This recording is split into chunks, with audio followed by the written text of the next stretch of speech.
How does a family of wool merchants buy God? In the early 15th century, this wasn't a question of theology, it was a matter of price. The year is 1410.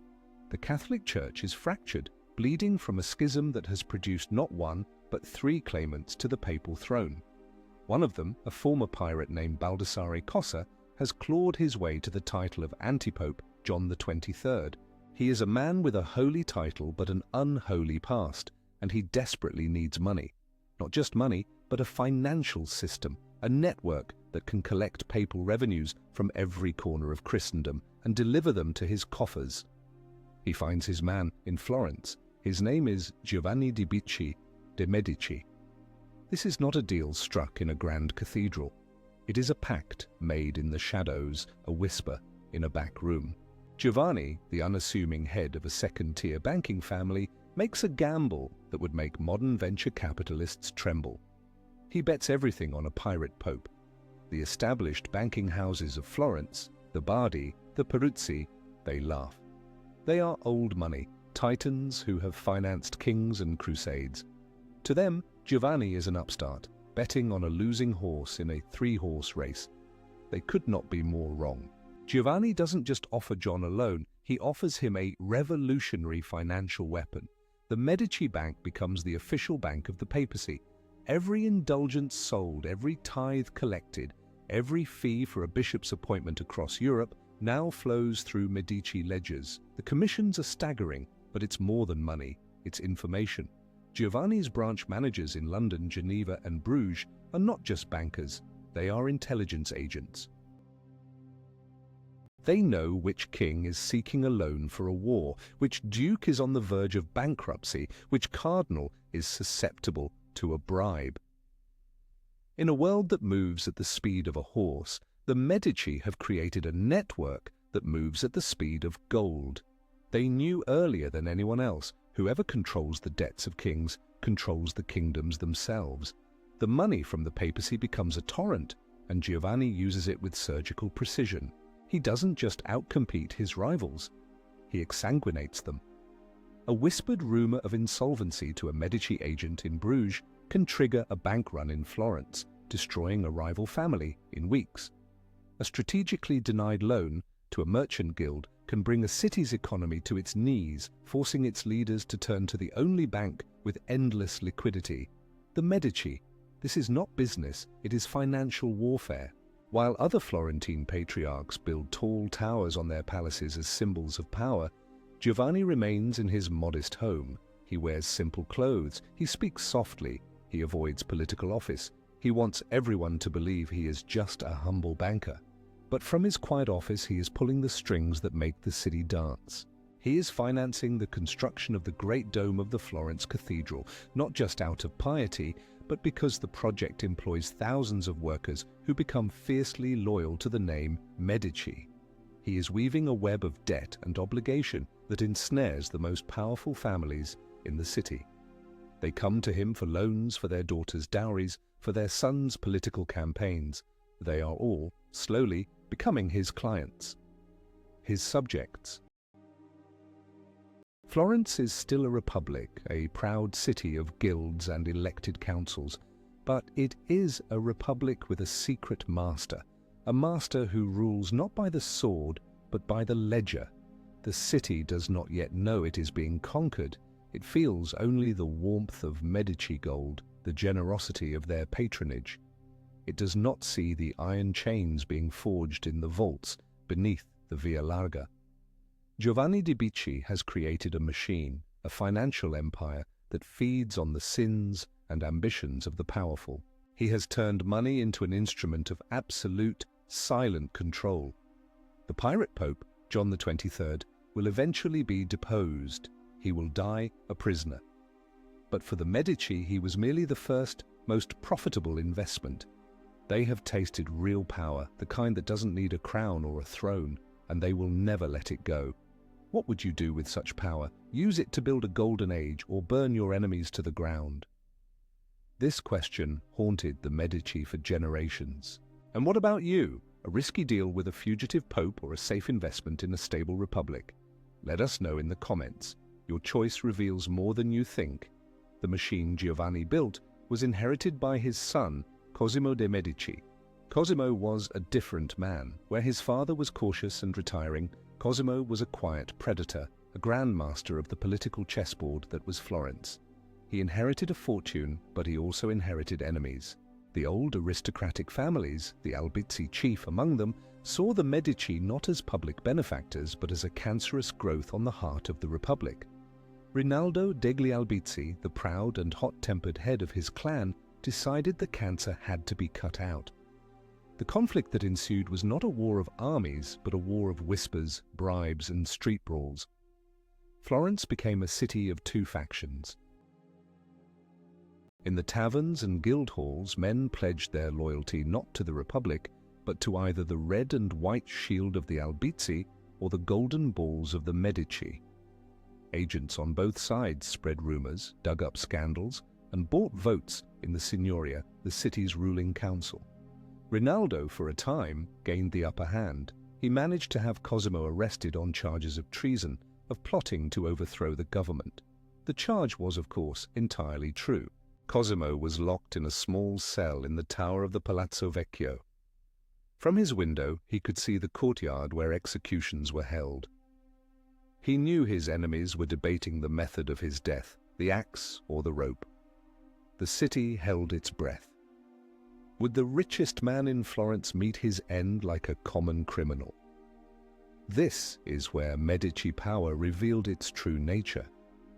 It was not just in their vaults, it was in the network of obligations they had built. From his cell, Cosimo activated his system. A friendly guard was bribed to taste his food for poison. A jailer was paid to carry messages, but the real work was done outside. The Medici Bank began to call in loans from members of the Signoria. Key officials suddenly found themselves facing financial ruin. The commander of the city guard, a man whose gambling debts had been quietly covered by the Medici for years, was reminded of his loyalty. Quietly, decisively, the verdict was swayed. The death sentence was commuted to exile. Rinaldo degli Albizzi had won, or so he thought. He had cast his rival out of the city. He did not realize he had just handed Cosimo his most powerful weapon. Exile for Cosimo was not a punishment. It was a strategic redeployment. He set up his headquarters in Venice, another great banking republic. From there, he continued to run his empire with chilling efficiency, and then he launched his counterattack. It was a masterpiece of financial destruction. The Medici Bank, with its branches across Europe, began to systematically drain capital from Florence. They called in every debt owed by Albizzi supporters. They cut off credit to Florentine merchants doing business with the ruling faction. The economy of Florence, so dependent on international trade and finance, began to seize up. Workshops closed, the unemployed grew restless. Rinaldo degli Albizzi found himself ruling a city that was rapidly going bankrupt. He had the political power, but Cosimo controlled the lifeblood of the city, its money. It was an unequal fight. Less than a year after his exile, the tide had turned. The people of Florence, facing economic collapse, turned against the Albizzi. A new Signoria, packed with Medici sympathizers, was elected. They voted to recall Cosimo from exile and to banish the Albizzi in his place. Cosimo's return was not that of a pardoned citizen. It was the triumph of a conquering hero. The crowds cheered his name. He entered the city not as a defendant, but as a ruler. He held no official title. He was, on paper, just another citizen. But everyone knew the truth. From that day forward, no major decision in Florence would be made without his approval. He had perfected his father's system. He ruled from behind the scenes, using his wealth to control elections, to place his allies in key positions, to ensure that the laws passed by the Republic always served the interests of the Medici Bank. He was the father of the fatherland, as his supporters called him. To his enemies, he was the city's first godfather. Cosimo understood a fundamental truth of power. It is most absolute when it is invisible. He cloaked his authority in the trappings of the Republic, maintaining the illusion of freedom while holding the city in an iron grip. This hidden monarchy, this delicate balance of patronage and threat, became the new Medici model. It was a brilliant and dangerous legacy, one that would be passed to his grandson, a young man who would take that power and make it magnificent, but who would also learn that the more brilliantly power shines, the more it attracts the knife in the dark. That grandson was Lorenzo, a man who would be known to history as Il Magnifico, the Magnificent. Lorenzo de' Medici was not a banker who dabbled in politics. He was a prince who happened to own a bank. He was raised from birth to rule Florence, trained in diplomacy, poetry, and philosophy as much as in finance. Under his guidance, the city reached the zenith of its cultural brilliance, becoming the heart of the Renaissance. Botticelli painted for him, Michelangelo sculpted in his gardens, Ficino discussed Plato at his table. Florence glittered like a jewel, but the brighter the jewel, the more it tempts the thief. The Medici power, now held for 3 generations, was an affront to 2 powerful forces: the old republican families of Florence, who had never accepted their rule, and the papacy, which had once been the source of Medici wealth, but was now in the hands of a rival. The Pazzi family, another powerful Florentine banking clan, had long been rivals of the Medici. They saw Lorenzo's unofficial rule as a tyranny. Pope Sixtus IV, a ruthless man from the Della Rovere family, saw the Medici bank's influence as a threat to his own ambitions to carve out a kingdom for his nephews. A conspiracy was born in the corridors of the Vatican and the counting houses of Florence. The plan was not just for a political coup, it was for assassination. Simple, brutal, and sacrilegious. The conspirators decided to strike on the most sacred day of the year, Easter Sunday, during High Mass in the magnificent cathedral of Santa Maria del Fiore. They reasoned that in the midst of the solemn ceremony, with all of Florence gathered together, Lorenzo and his brother Giuliano would be at their most vulnerable. The date was April 26, 1478. The cathedral was packed, the air thick with incense and the sound of the choir. As the priest raised the host, the moment of transubstantiation, the holiest point in the Mass, that was the signal. 2 assassins, professional soldiers, went for Lorenzo. 2 others, one of them a priest, went for his younger brother, Giuliano. What followed was chaos. Giuliano was stabbed 19 times, his blood staining the marble floor of the cathedral. He died almost instantly. Lorenzo, however, was quicker. He parried the first blow with his cloak, suffering only a minor wound to his neck. His friends surrounded him, swords drawn, and fought their way through the screaming crowds to the sacristy, barricading the heavy bronze doors behind them. The plan had failed. One brother was dead, but the head of the family was alive, and he was furious. When Lorenzo emerged from the sacristy, he found a city in an uproar. The people of Florence, hearing that their beloved Lorenzo had been attacked, did not rise up to restore the Republic, as the Pazzi had hoped. They rose up to defend the Medici. A wave of savage retribution swept through the city. The conspirators were hunted down without mercy. Francesco de' Pazzi was dragged from his bed and hanged from the windows of the Palazzo Vecchio. The Archbishop of Pisa, another key conspirator, was hanged alongside him, still in his ceremonial robes. The bodies of the plotters were thrown into the Arno, their heads paraded on pikes through the streets. The revenge was swift, total, and designed to send a message. In Florence, blood was washed away, not with water, but with more blood. Lorenzo had survived, but the attack changed him. The poet prince became a hardened ruler. He consolidated his power, hunting down his enemies and tightening his grip on the city's political machinery. The illusion of the Republic grew thinner than ever. He had faced the ultimate test of power and won through sheer brutality. The blood on the cathedral marble had consecrated his rule, transforming him from a first citizen into an absolute sovereign in all but name. But the violence left a deep wound on the soul of Florence. The city had witnessed murder in God's own house, followed by a frenzy of revenge. A darkness had fallen, a spiritual unease that all the beautiful paintings and sculptures could not hide. This unease created a vacuum, a yearning for purification. And into that vacuum would soon step a man who promised to cleanse Florence with fire, a Dominican friar who would challenge the worldly power of the Medici with the unyielding power of God. His name was Girolamo Savonarola. The death of Lorenzo the Magnificent in 1492 left a power vacuum in Florence. His son Piero, known as the Unfortunate, had none of his father's charisma or political skill. He was arrogant and inept, and within 2 years he had managed to squander the goodwill his family had built over generations. When the French army invaded Italy, Piero made a series of disastrous diplomatic blunders that led to his being driven from the city. The Medici were in exile once more, and into the void stepped the friar Girolamo Savonarola. Savonarola was a man from another age, a medieval prophet who had appeared in the heart of the Renaissance. From the pulpit of the Florence Cathedral, the very place where Giuliano de' Medici had been murdered, he delivered sermons that were like thunder and lightning.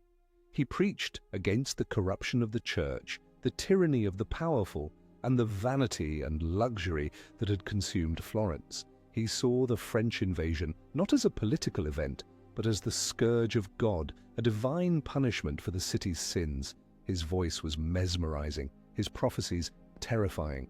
He promised Florence that if it repented, it could become the New Jerusalem, a city of God on earth.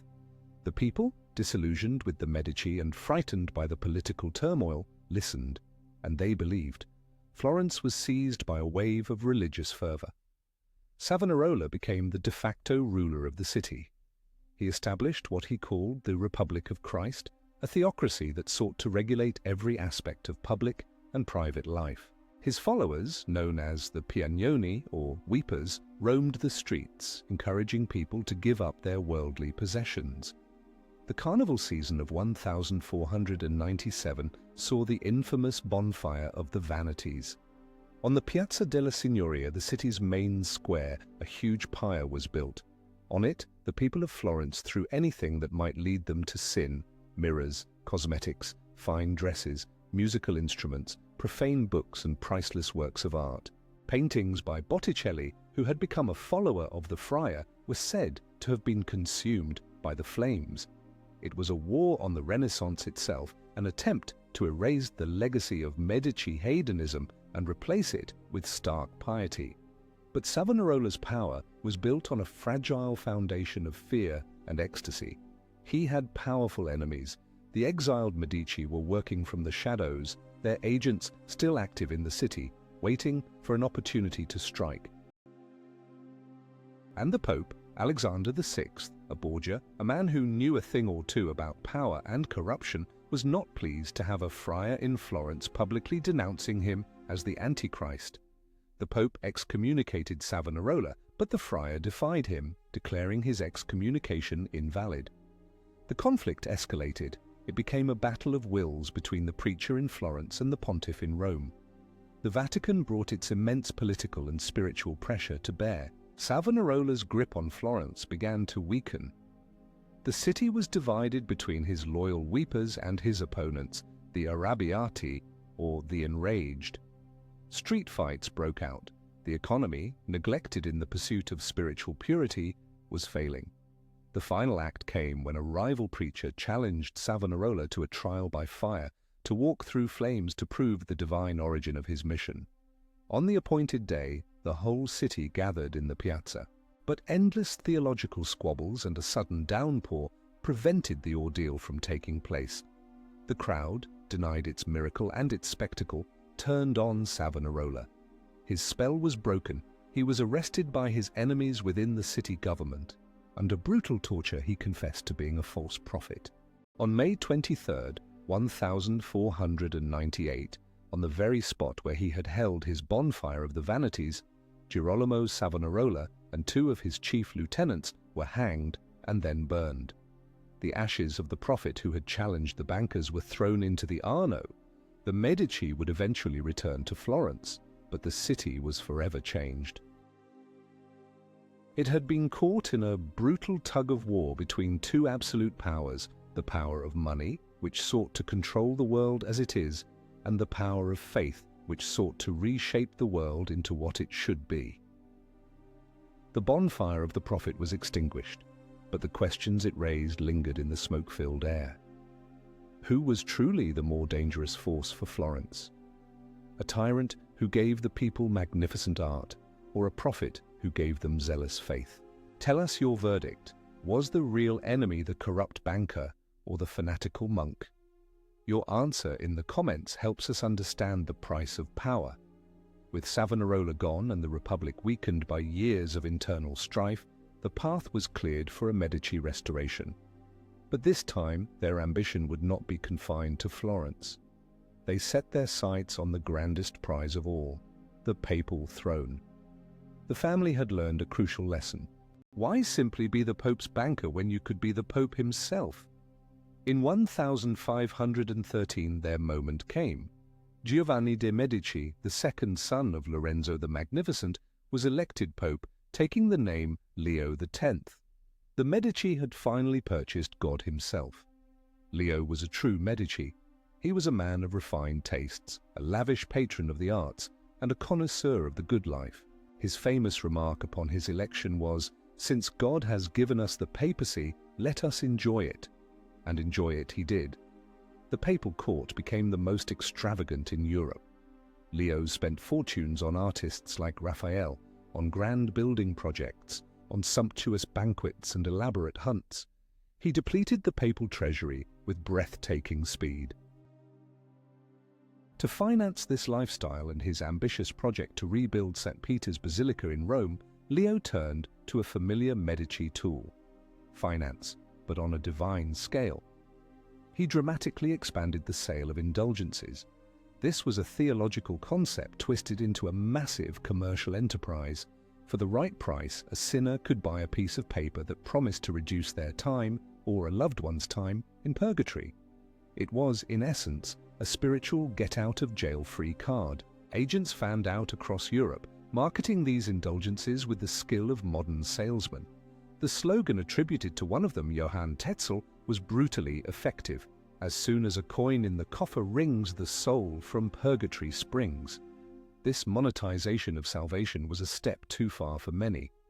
In the year 1517, in the small German town of Wittenberg, an Augustinian monk named Martin Luther nailed a document to a church door. His 95 Theses were a direct challenge to the Pope's authority and the corrupt practice of selling indulgences. It was a protest against the financial policies of a Medici Pope. That single act of defiance lit a fire that would consume Europe for centuries. The Protestant Reformation was not just a theological dispute, it was a rebellion against a system of power and finance that had its headquarters in Medici Rome. Leo X, busy with his art and his parties, initially dismissed Luther as a drunken German. He failed to grasp the scale of the cataclysm he had unleashed. His papacy, meant to be the crowning achievement of the Medici, had instead triggered the schism of Western Christendom. The price of a new basilica in Rome was the unity of the Christian world. But the Medici were not done with the papacy. After Leo's death and a brief interlude, another Medici, Giulio, the illegitimate son of Lorenzo's murdered brother, became Pope Clement VII in 1523. Clement was intelligent and cunning, but disastrously indecisive. He inherited a world in turmoil, a battleground of great powers, the King of France and the Holy Roman Emperor Charles V. Clement tried to play them off against each other, a classic Florentine political tactic. But he was not in Florence anymore. He was on the world stage, and he miscalculated catastrophically. He sided with the French against the emperor. Charles V was not a man to be trifled with. Enraged by the Pope's betrayal, his imperial army, a motley and unpaid force of German Lutherans and Spanish Catholics, marched south. In May of 1527, they reached Rome. What followed was one of the most horrific events of the Renaissance, the sack of Rome. The undisciplined army breached the city walls and plunged Rome into an orgy of violence, destruction, and slaughter that lasted for months. Nuns were raped, priests were murdered, palaces were looted, and priceless works of art were destroyed. The streets ran with blood. Pope Clement VII could only watch in horror from the Castel Sant'Angelo, the ancient fortress where he had taken refuge, a prisoner in his own city. The sack was a brutal, apocalyptic symbol of the failure of Medici papal policy. The family that had risen to power by mastering the flow of gold now presided over the destruction of the center of Christendom. Their ambition had reached its zenith, and in doing so had brought about a disaster of unimaginable proportions. The Medici name, once a symbol of wealth and culture, was now linked to religious schism and the ruin of the Eternal City. Their power in Italy was irrevocably broken. To survive, the family would have to export its most valuable commodity, its bloodline, and its unparalleled expertise in the art of intrigue, to a new, foreign kingdom. The future of the Medici now lay in France. The bridge to France was a young girl named Catherine de' Medici. The great-niece of one Medici pope and the niece of another, she was the sole legitimate heiress of the senior branch of the family. In 1533, at the age of 14, she was married off to Henry, the second son of the King of France. It was a brilliant match for the Medici, a way to inject their blood into one of the great royal houses of Europe. For the French court, however, it was a disgrace. They openly sneered at Catherine. She was the Italian woman, the shopkeeper's daughter, a commoner with a title, whose dowry was the only reason for her presence. For years, she endured humiliation. Her husband openly preferred his beautiful mistress, Diane de Poitiers. Catherine was barren for the first decade of her marriage, a failure that threatened her with repudiation. She survived these years through cunning, patience, and a carefully constructed mask of humility. She learned the treacherous currents of the French court, a snake pit of rival factions and ambitious nobles. She watched, she learned, and she waited. Then her fortunes changed. She finally began to have children, 10 in all, and in 1559 a freak jousting accident killed her husband, King Henry II. Her sickly 15-year-old son became king, and Catherine de' Medici, the despised Italian shopkeeper, became the regent of France. She was now the most powerful person in the kingdom, and she would rule it with the ruthless pragmatism she had inherited from her Florentine ancestors. France was a kingdom tearing itself apart. The religious wars between the Catholics and the Protestant Huguenots were escalating into a brutal civil war. Catherine was a Catholic, but her primary loyalty was not to her faith, but to the stability of the monarchy and the future of her children. For years, she tried to steer a middle course, playing the factions against each other, arranging truces and treaties that would inevitably collapse. She was a master of the subtle arts of power. She created a personal espionage network known as the Flying Squadron, a group of beautiful and intelligent ladies-in-waiting whom she used to extract secrets from the powerful men at court. She famously consulted astrologers like Nostradamus, a practice that her enemies decried as black magic, but which also served as a useful cover for her intelligence-gathering operations. But as the wars dragged on, her patience wore thin.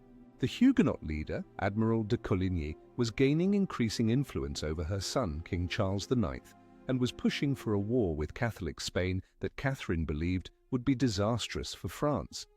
She decided that the Huguenot leadership had to be eliminated. The plan was forged in secrecy.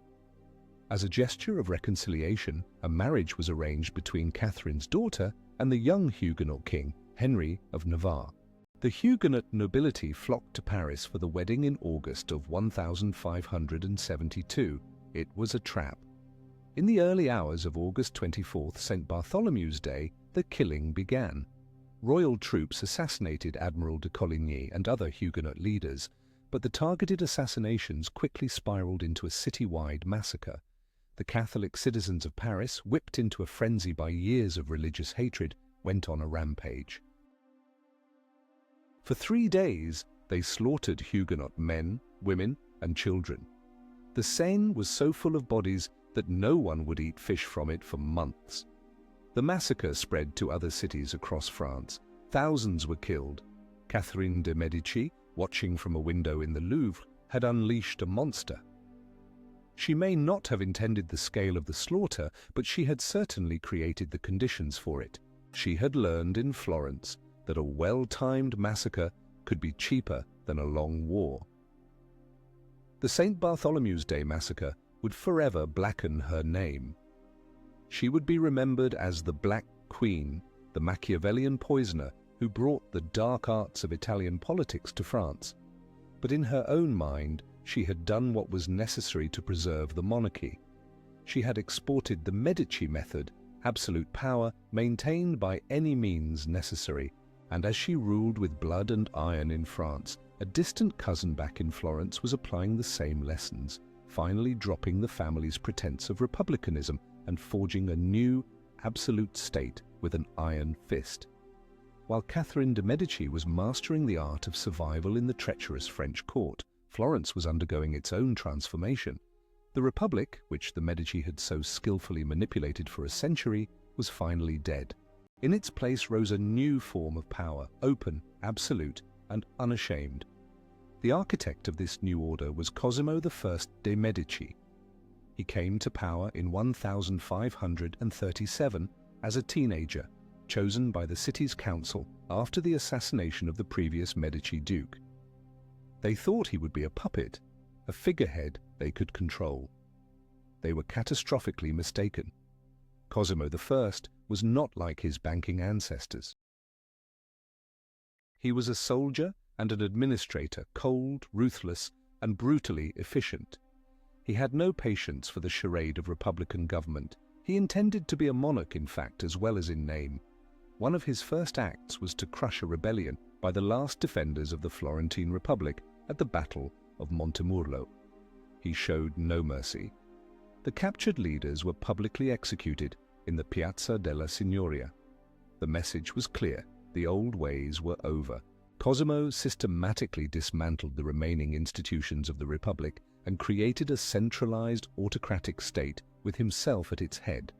He built massive fortresses in Florence and across Tuscany, not to defend against foreign invaders, but to intimidate his own subjects. He created a small but effective Tuscan navy to combat pirates and project his power across the Mediterranean.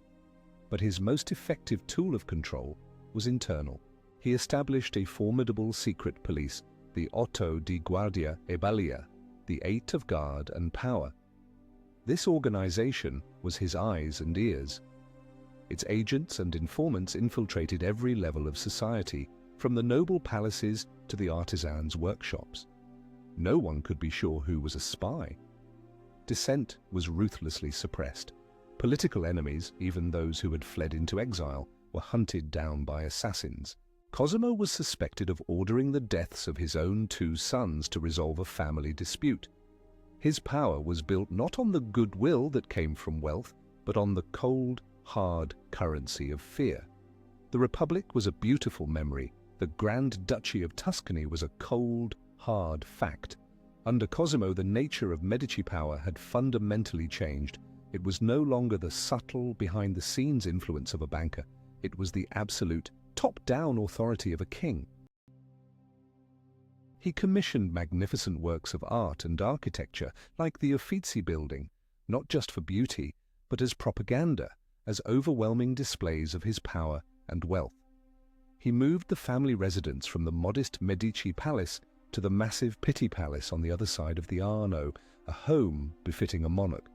He controlled everything: the economy, the military, the courts. He was the state. In 1569, the Pope, in recognition of his power and his unwavering support for the Catholic cause, granted him the title of Grand Duke of Tuscany. The transformation was complete. The family of bankers had officially become a royal dynasty. They had traded the ledger book for the scepter, the banker's desk for the throne. Yet this new, absolute power would soon face a challenge that it could not intimidate, bribe, or assassinate.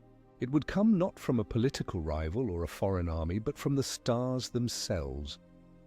What is the more effective tool of control for a ruler the golden chains of a banker carefully and quietly placed around the powerful, or the iron fist of a king for all to see and fear. Your opinion is valuable. Please share it in the comments below. The Medici Grand Dukes, secure in their absolute power, continued the family tradition of patronizing science and the arts. They were fascinated by the new discoveries that were changing humanity's understanding of the universe. At the court of Grand Duke Ferdinando I and later his son Cosimo II, one man shone brighter than all others, a brilliant mathematician and astronomer from Pisa named Galileo Galilei. For decades, the Medici were Galileo's most powerful patrons. They gave him a prestigious position at the University of Pisa and later made him chief mathematician and philosopher to the Grand Duke in Florence. This was no ordinary court appointment. It freed Galileo from teaching duties and allowed him to focus entirely on his research. Using the newly invented telescope, which he dramatically improved, Galileo made a series of revolutionary discoveries. He saw mountains and craters on the moon, proving it was not a perfect celestial sphere. He discovered the 4 largest moons of Jupiter, which he cannily named the Medicean stars in honor of his patrons. He observed the phases of Venus, which demonstrated that it orbited the Sun, not the Earth. These discoveries were not just scientific curiosities. They were a direct challenge to the established cosmology of the Church, which was based on the ancient theories of Ptolemy and Aristotle, placing a stationary Earth at the center of the universe. Galileo's observations provided powerful evidence for the sun-centered model proposed by Copernicus. In 1632, with the blessing and financial support of Grand Duke Ferdinando II, Galileo published his masterpiece, The Dialogue Concerning the Two Chief World Systems. The book was a brilliant persuasive argument for the Copernican system. It was also a catastrophic miscalculation. The book infuriated Pope Urban VIII. The Pope, who had once been a friend and admirer of Galileo, felt personally mocked by the book, in which the arguments for the traditional geocentric view were put into the mouth of a character named Simplicio, or Simpleton. The full weight of the Roman Inquisition, the Church's powerful ideological enforcer, was brought to bear on the Florentine scientist. Grand Duke Ferdinando II now faced a terrible choice. He was an absolute monarch in Tuscany, but his power meant little against the might of the Holy Office in Rome. He tried to protect his court scientist. He engaged in frantic secret negotiations. He used all his diplomatic influence. But the Vatican was unyielding. Threats were made, not just against Galileo, but against the Grand Duke himself. The Inquisition demanded that Galileo be sent to Rome to stand trial for heresy. Ferdinando was trapped. To defy the Pope would be to risk excommunication and possibly even a military intervention. To surrender Galileo would be a humiliating betrayal of a man his family had protected for years. In the end, political reality won. Ferdinando buckled under the pressure. Galileo, old and sick, was handed over to the Inquisition. The trial was a formality. Faced with the instruments of torture and the threat of being burned at the stake, the 70-year-old scientist was forced to kneel and publicly renounce his life's work. He was forced to declare that the Earth did not move. He spent the rest of his life under house arrest. The Medici had been confronted by a power they could not control. Their worldly authority, built on money and military force, was powerless against the ideological certainty of the Inquisition. The betrayal of Galileo marked a turning point, a profound failure of nerve. Even the Medici's gold could not buy a new truth when the old truth was guarded by fire and steel. This moment of weakness, this inability to protect the greatest mind of their age, was a dark omen. It was a sign that the vitality and courage that had once defined the Medici were beginning to fade, a prelude to a long, slow twilight of decline and degeneration that would eventually consume the dynasty itself. The betrayal of Galileo was a symptom of a deeper sickness. The Medici dynasty, which had once been a fountain of energy, ambition, and innovation, was slowly sinking into stagnation. The iron will of Cosimo I had forged a state, but his successors lacked his vision and his drive. The Medici Bank, the original source of the family's power, had long since withered and died, a victim of mismanagement and the shifting economic tides of Europe. The Grand Dukes were no longer shrewd international financiers. They were provincial rulers, living off the taxes of a declining Tuscan economy and the fading glory of their name. The 17th and early 18th centuries witnessed a sad parade of incompetent and eccentric rulers. Cosimo III, who reigned for an astonishing 53 years, was a joyless religious fanatic.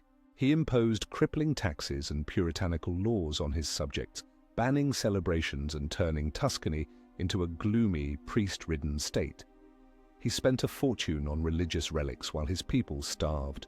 His long reign was an economic and cultural disaster. The Medici lion no longer roared, it coughed. The situation became even more desperate in the next generation. Cosimo III's son and heir, Giangastone de' Medici, was the very picture of dynastic decay. Intelligent and witty in his youth, he descended into a life of indolence and debauchery. After a disastrous marriage, he returned to Florence and essentially refused to rule. He rarely left the Pitti Palace, and in his later years, he governed from his bed, surrounded by a coterie of young favorites. He allowed his state to drift, his administration to crumble. The decline was not just political, it was biological. The family was dying out. Decades of intermarriage had taken their toll. The last Medici rulers were plagued by physical and mental ailments. Desperate attempts were made to find an heir. Dynastic marriages were arranged, but they were fruitless. There were no more children. The great powers of Europe, Austria, Spain, and France, began to circle like vultures. They no longer saw Tuscany as an independent state, but as a prize to be carved up and traded in their diplomatic games. They negotiated treaties that would decide the fate of the Grand Duchy behind Giangastone's back, treating him as an irrelevant footnote in his own story. The vibrant, ruthless energy of Giovanni de' Medici, the political genius of Cosimo the Elder, the magnificence of Lorenzo, the iron will of Cosimo I, all of it had trickled away, ending in this tragicomic spectacle. The Pitti Palace, once a symbol of absolute power, had become a theatre of the absurd, ruled by a bedridden debauchee while foreign ambassadors drew up the papers for his inheritance. The power that had once shaken Europe was now a hollow shell. The money was gone, the political influence had vanished, the military was a joke. All that remained was the name and the art. The dynasty was doomed. When Giangastone finally died in 1737, the male line of the Medici came to an end. But the story was not quite over.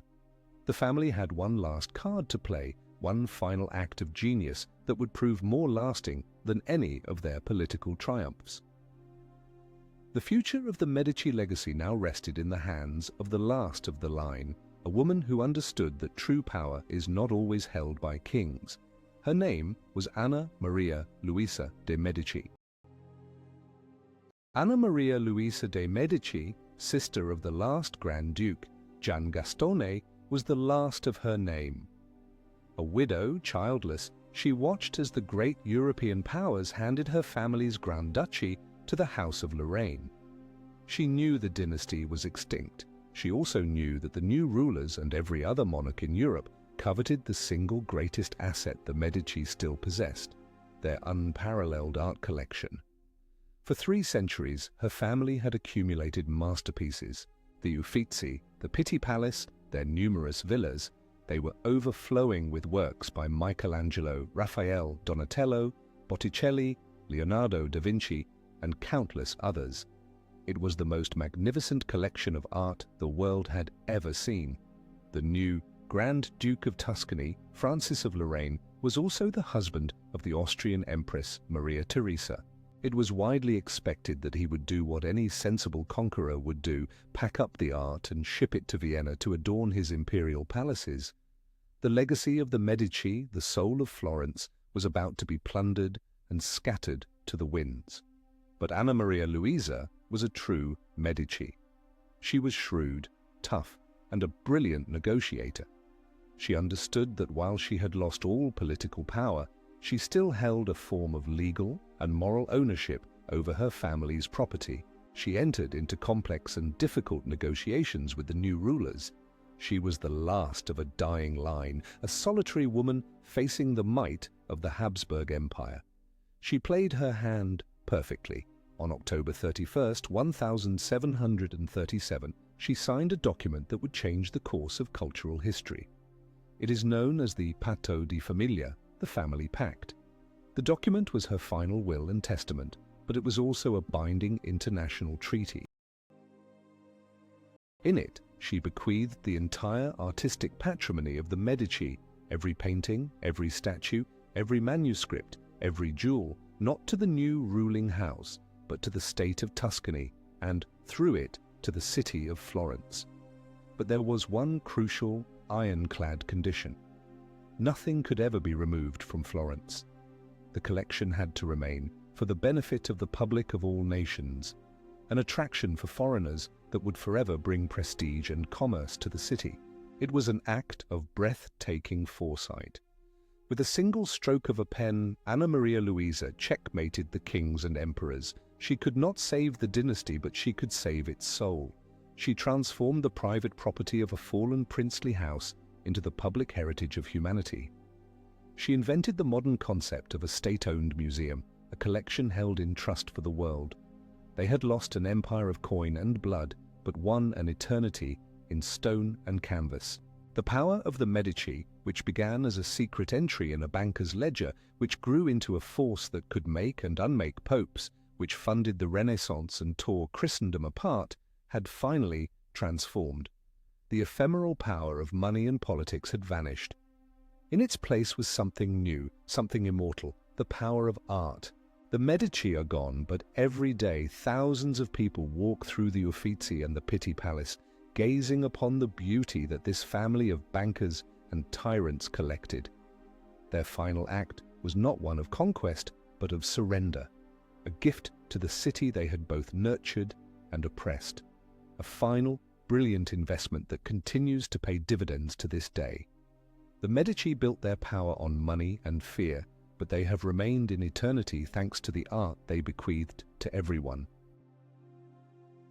This makes us reflect on what constitutes a true legacy. Tell us what, in your opinion, leaves a deeper mark on history, a built empire or a saved masterpiece? Write your answer in the comments. It is important for us to know what is valued in our time.